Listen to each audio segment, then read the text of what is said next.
सर्वांगसम है त्रिभुज OCA के।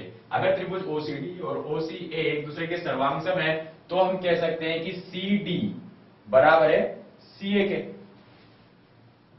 कि CD बराबर है CA के सर्वांग समता के नियम से। अगर सर्वांग समता के नियम से CD और CA बराबर है तो अब हम जैसा कि जानते हैं कि इस रेखा पर BC और CD का योग 8.4 था,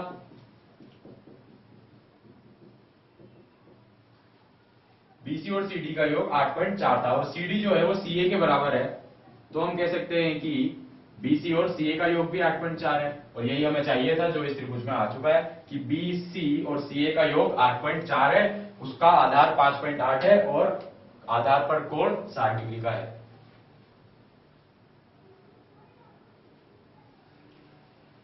अब हम इसकी रचना के चरण लिखते हैं।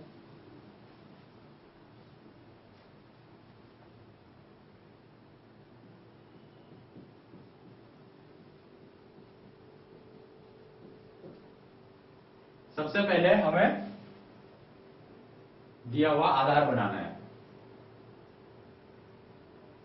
आधार AB बराबर 5.8 सेंटीमीटर खींचा। इसके बाद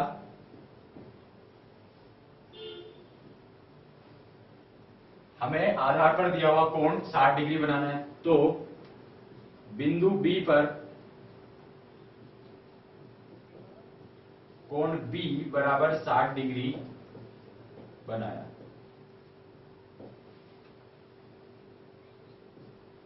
सो 60 डिग्री का कोण बनाने के बाद हमें प्रकार से 8.4 सेंटीमीटर का चाप B से इस रेखा, इस किरण BD पर काटना है, जहां पर D से लेकर B तक का माप 8.4 होगा। तो बिंदु B से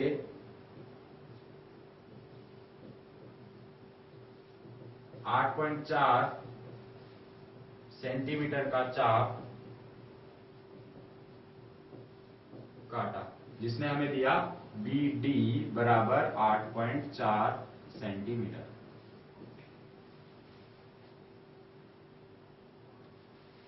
अब हम A और D को मिलाया।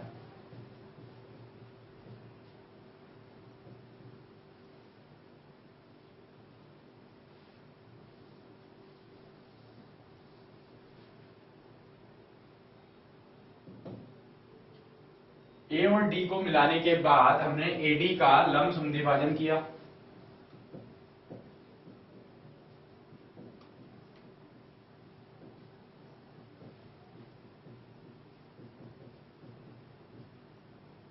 AD का लंब समद्विभाजन करने के बाद जो लंब समद्विभाजक जिस भी जगह पर BD पर जिस भी बिंदु पर मिला उस बिंदु से A को मिला दिया, यानी कि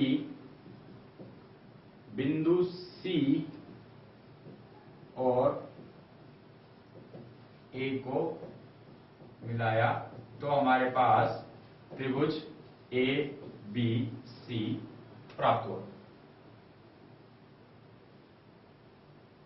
तो यह था हमारा त्रिभुज की रचना, जब हमारे पास एक आधार का कोण और दो भुजाओं का योग दिया हुआ हो।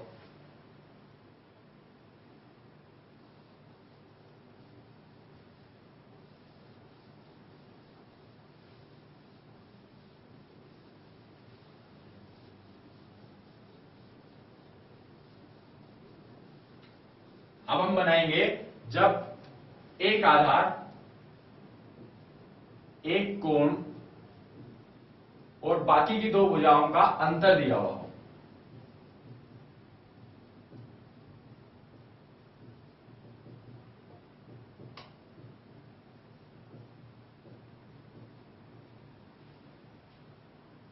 इसकी रचना बिल्कुल पिछले वाले त्रिभुज की रचना की तरह है, जिसमें योग दिया हुआ था। सारे ही स्टेप्स बिल्कुल सेम है।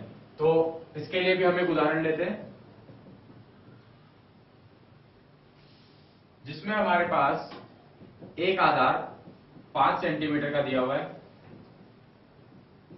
कोण B कोण ए हमारे पास 30 डिग्री का और AC माइनस BC 2.5 सेंटीमीटर दिया हुआ है। अब इस त्रिभुज को बनाने के लिए वही हम सबसे पहले आधार को बनाएं, यानी कि हमारा आधार जो है 5 सेंटीमीटर का, उसको बनाते हैं। ये हमने 5 सेंटीमीटर का आधार AB बनाया।